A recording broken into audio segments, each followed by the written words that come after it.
Naturalisasi Kelvin Verdong dan Jens Reven sudah masuk DPR. Apakah bisa bela timnas Indonesia pada Juni? Ya, Eloko bongkar penyebab timnas Indonesia kesulitan punya striker lokal bagus. Pemain abroad di Eropa diminta tiba lebih awal untuk timnas Indonesia. Dan legenda timnas Indonesia Firman Utina ingin belajar menjadi pelatih dari Sinteyong. Simak selengkapnya di sini hanya di Kamus Bola bersama saya untuk Anda.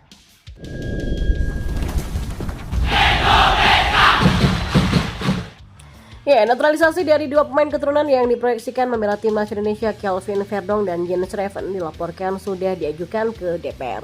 Kini Kelvin dan Jens tinggal menunggu jadwal sidang di Komisi 3 dan 10 DPR.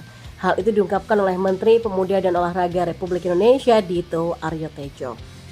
Ya, alhamdulillah, makanya tadi saya baru turun ya, lama ini baru aja selesai. Sudah diajukan kembali ke DPR. Jadi ini kita besok mungkin setelah pas jam kerja, saya akan coba komunikasi dengan pimpinan DPR dan ya semoga saja bisa segera sesuai dengan yang apa dibutuhkan oleh timnas kita, kata Dito.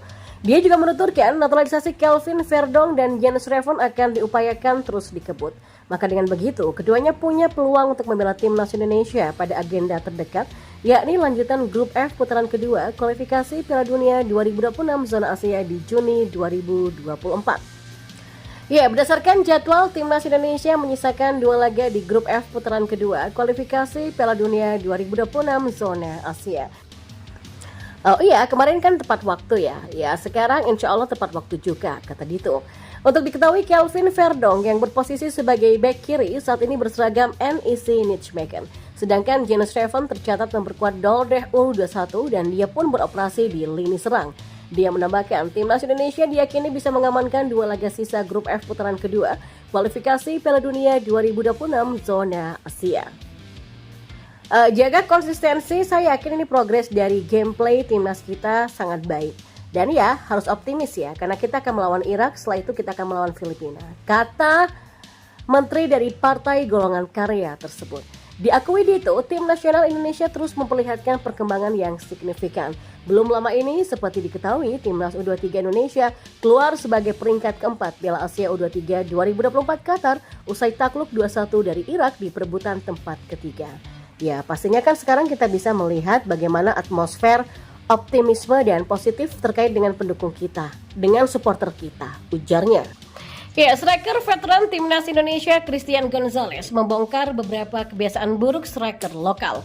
Menurutnya hal itulah yang menjadi penyebab timnas kesulitan mendapatkan striker lokal yang bagus. Ia bercerita sering mendapati pelatih klub yang mengupayakan pemain lokal untuk maju, tapi sang pemain sendiri yang banyak tingkah. Saya punya pengalaman di tim. Pelatih itu selalu kasih kesempatan sama pemain lokal, tapi mereka nggak mau ambil kesempatan itu, kata Eloko. Ya, salah satu kebiasaan buruk pemain lokal Indonesia yang disorot Gonzalez adalah banyak pemain yang suka ngambek kalau diganti atau tidak bermain selama 90 menit. Tapi jika diberi kepercayaan bermain penuh, mereka malah tidak berkontribusi untuk tim dan merasa cepat puas. Kadang-kadang tuh mereka dikasih kesempatan main 90 menit, tapi mereka tidak membuktikan untuk pelatih di lapangan. Nanti ditarik keluar, mereka emosi, bilangnya nggak mau main lagi, kata Gonzalez. Saya melihat sendiri pelatih datang dan bicara sama pemain, tapi nanti di lapangan nggak sama. Mungkin karena nggak bisa jadi pemain inti, harus cadangan, mereka nggak mau, ujarnya. Padahal menurut Christian Gonzalez, jika ingin menjadi pemain di timnas Indonesia, mereka sudah harus mendisiplinkan diri sejak di klub dan ambil setiap kesempatan yang diberikan semaksimal mungkin. Meski begitu, Christian Gonzalez yakin bahwa sejatinya pemain lokal Indonesia bisa bersaing dengan pemain asing di Liga 1, asalkan mereka bisa merubah kebiasaan mereka. Pemain lokal punya kemampuan untuk bisa bersaing dengan pemain asing di Liga 1. Ini masalah mindset ya. Sayangnya itu yang nggak bagus, ujarnya. Ya, Christian Gonzalez sendiri sudah terjun di sepak bola Indonesia sejak tahun 2003 dan menjadi pemain timnas Indonesia di tahun 2010 setelah resmi mendapatkan kewarganegaraan Indonesia. Gonzalez sudah memperkuat 10 klub lokal, diantaranya adalah PSM Makassar, Persik Kediri, Persib Bandung, Putra Samarinda, Arema, Madura United, PSS Sleman, Bogor FC, PSM Yogyakarta, RAN Nusantara, dan saat ini kembali ke PSIM Yogyakarta. Hal inilah menyebabkan Eloko mengetahui banyak hal tentang seluk-beluk sepak bola Indonesia.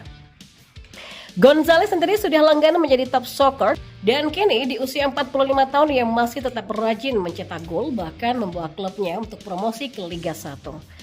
Satu lagi masalah pemain adalah cepat puas, kata pesepak bola berusia 45 tahun kelahiran Uruguay tersebut. Sementara itu, Ketua Badan Tim Nasional atau BTN Sumarji meminta pemain abroad yang berkarir di Eropa agar tiba lebih awal untuk bergabung dengan Timnas Indonesia menjelang kualifikasi Piala Dunia 2026 zona Asia. Pelatih Timnas Indonesia Sintayong memanggil 22 nama pemain untuk menghadapi Irak dan Filipina pada lanjutan putaran kedua kualifikasi Piala Dunia 2026 zona Asia. Dari jumlah itu ada 9 pemain yang berseragam klub Eropa. Ya, rencananya pemusatan latihan atau training camp atau TC Timnas Indonesia akan dimulai pada 28 Mei mendatang. Sumarji berharap para pemain yang berangkat dari Eropa bisa datang lebih awal agar dapat bergabung latihan tepat waktu. Semua pemain yang dari Eropa diharapkan bisa datang lebih awal sehingga pada saat TC tanggal Mei itu sudah lengkap. Agenda latihan itu kan perdananya tanggal 28 Mei, kata Sumarji. Ya, Timnas Indonesia bakal menjalani 2 laga sisa putaran kedua kualifikasi Piala Dunia 2026 zona Asia. Skuad Garuda akan menghadapi Irak dan Filipina dalam kesempatan ini. Ya, 2 laga penting ini akan berlangsung di Stadion GBK Jakarta. Setelah menjamu Irak pada 6 Juni, skuad Garuda akan menjamu Filipina pada 11 Juni nanti. Saat ini Timnas Indonesia berada di peringkat kedua grup F dengan koleksi 7 poin dari 4 pertandingan. Rizky Ridho dan kawan-kawan hanya butuh 1 kemenangan atau 3 poin lagi untuk memastikan 1 tempat di putaran ketiga kualifikasi Piala Dunia 2026 zona Asia. Ya, putaran ketiga kualifikasi adalah gerbang pertama menuju lolos langsung ke babak penyisihan Piala Dunia 2026 dengan syarat Indonesia harus finish di peringkat pertama atau kedua pada fase ini. Jika tidak, Indonesia harus melanjutkan perjuangan ke putaran keempat. Selain berjuang menuju Piala Dunia 2026, lolos ke putaran ketiga kualifikasi sekaligus memastikan tiket lolos ke Piala Asia 2027. Ya, kesuksesan pelatih Sintayong dalam melatih Timnas Indonesia ternyata membuat beberapa legenda sepak bola Indonesia ingin belajar darinya. Salah satunya adalah pemain legendaris Timnas Indonesia Firman Utina. Gelandang yang pernah membela Persib Bandung itu sedang meniti karir sebagai pelatih. Ia ingin belajar dari pelatih asal Korea Selatan itu karena beberapa pencapaian Timnas Indonesia yang diraih saat dilatihnya. Ya, menurutnya transfer ilmu kepelatihan dari Sintayong kepada mantan pemain Timnas Indonesia yang menjalani karirnya sebagai pelatih sangat penting. Ilmu dari Sintayong berguna untuk mencetak pelatih yang hebat di Indonesia. Yang seperti kata tahu ya, kita tuh membutuhkan pelatih yang luar biasa ilmunya. Untuk itu para pemain dan staf kepelatihan Timnas Indonesia bisa duduk bersama, terutama Sintayong yang punya banyak pengalaman. Sejauh ini kan kita hanya melihat Sintayong yang antusias di lapangan. Jadi kita ingin belajar darinya apa saja sih yang dibuatnya selama melatih Timnas Indonesia, kata Firman. Ya, legenda sepak bola Indonesia yang punya akademi sepak bola Firman Utina 50 Football Academy ini mengaku bahwa dia dan beberapa pelatih level usia muda masih kekurangan pengetahuan dan pengalaman. Ya, kami para pelatih terutama di akademi sepak bola milik saya itu ingin belajar dari ilmu yang diterapkan oleh Sintayong. Apalagi pelatih usia muda sangat banyak kekurangannya. Jadi kan bukan diartikan sebagai ingin menggantikannya, tapi kami ingin membantunya untuk mengembangkan sepak bola Indonesia, ujarnya.